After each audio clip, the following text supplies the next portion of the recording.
నేను ఎవరి దయాదాక్షిణ్యాల మీద ఈ కుర్చీలోకి రాలేదు. అందుకని నా గురించి మాట్లాడే కంటే ముందు నోరు ఒళ్ళు రెండు దగ్గర పెట్టుకోవాలని ఈ రాష్ట్ర ముఖ్యమంత్రి గారిని ఈ సందర్భంగా నేను హెచ్చరించడానికే ఇంత తొందరగా మీడియా ముందుకు రావాల్సి వచ్చింది. ఇంకో మాట కూడా చెప్పదలుచుకున్నా, నేను మాట్లాడగలుగుతా. ఏం మాట్లాడతావు రేవంత్, నువ్వు నాతో మాట్లాడాలంటే? ఎందుకు మరి మల్కాజ్గిరిలో నువ్వు ఎవరిని పెట్టినావు క్యాండిడేట్ను? పక్క జిల్లా వాళ్ళని తెచ్చి ఎందుకు పెట్టినావు? ఎవరికి అమ్ముడు పోయినావు? ఎవరికి అమ్ముకున్నావు మల్కాజ్గిరి సీటు? ఎంతకు అమ్ముకున్నావు? నువ్వు గెలిచిన సిట్టింగ్ సీట్ ఓడిపోతే మాట్లాడే తెలివి లేనివాడివి మెదక్ గురించి ఎందుకు నువ్వు మాట్లాడుతా ఉన్నావు? ఏదో బీసీ బిడ్డనట, ఎప్పుడు యాదికి వచ్చిరు బీసీ బిడ్డలు? ఆ బీసీ బిడ్డ నీ మహబూబ్ నగర్లో ఒక్కడు గెలిచిండు కదా, మరి ఆ బీసీ బిడ్డకి ఎందుకు మంత్రి పదవి ఇవ్వలేదు?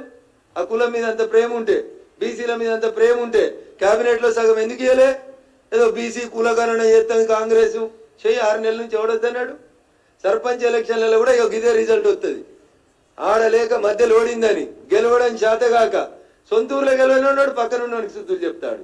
సొంత ఎంపీ ఓడిపోతివి, సొంత ఊర్లో ఎమ్మెల్సీ ఓడిపోతివి, ఆఖరికి నీ పాలమూరులో నాకు అనరాదా అన్న?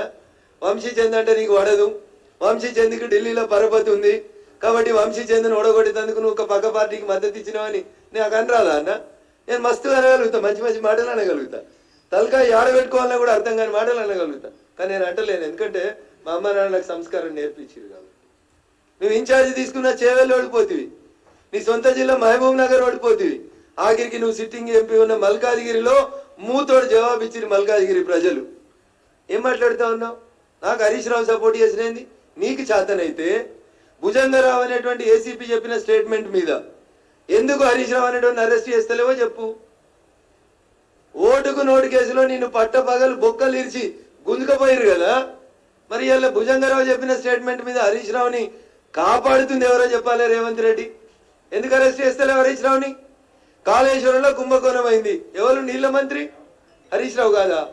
ఎవరు హరీష్ రావు తోటి ములాఖత్ అయింది? నువ్వా నేనా? ఫ్లైట్ లో కలిసి బిజినెస్ క్లాస్ లో ముచ్చట్లు పెట్టుకుంటామైంది నువ్వు హరీష్ రావా, నేను హరీష్ రావా? కులం ఒకటి ఉందని నోటుకొచ్చినట్టు మాట్లాడతావా? వెంకటరామరెడ్డి నీ నెంబర్ 2 నీ కుర్చీ ఎత్తుకపోతా అని చూస్తున్నా పొంగిలేటి శ్రీనివాసరెడ్డికి సడకుడు కాదా? సడకుడో వియ్యంకుడో కాదా?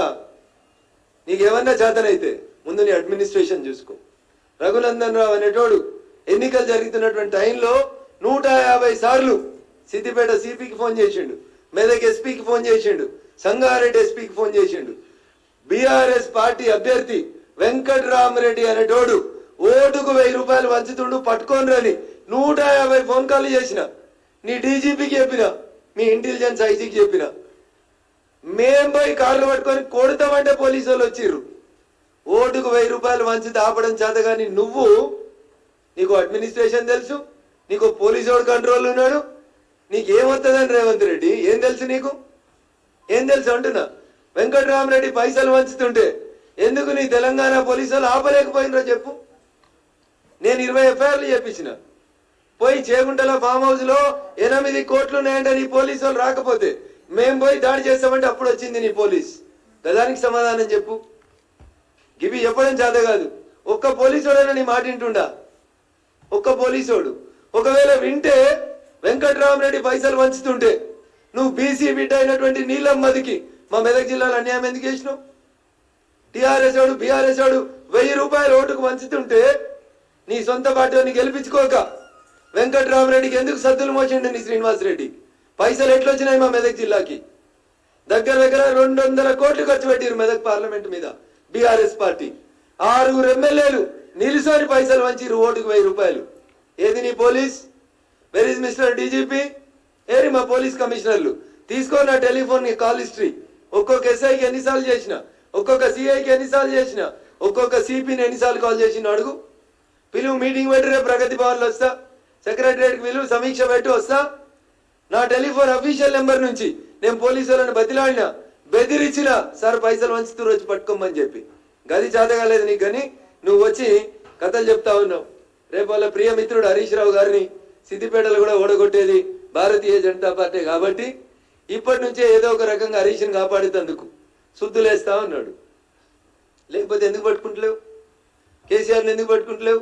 రాధాకిషన్ రావు చెప్పిండు కదా, క్రిస్టల్ క్లియర్గా చెప్పిండు కదా, నేను పోయి నీకు చేత కాకపోతే, నీ పోలీసు వాళ్ళకి తెలవకపోతే రఘునందన్ అనే నేను వకీల్గా చెప్తున్నా, నా 30 సంవత్సరాల ప్రాక్టీస్లో చెప్తున్నా అని డీజీపీకి డీసీపీ రాధాకిషన్ రావు స్టేట్మెంట్ చదివి వినిపించిన, కాపీ ఇచ్చిన.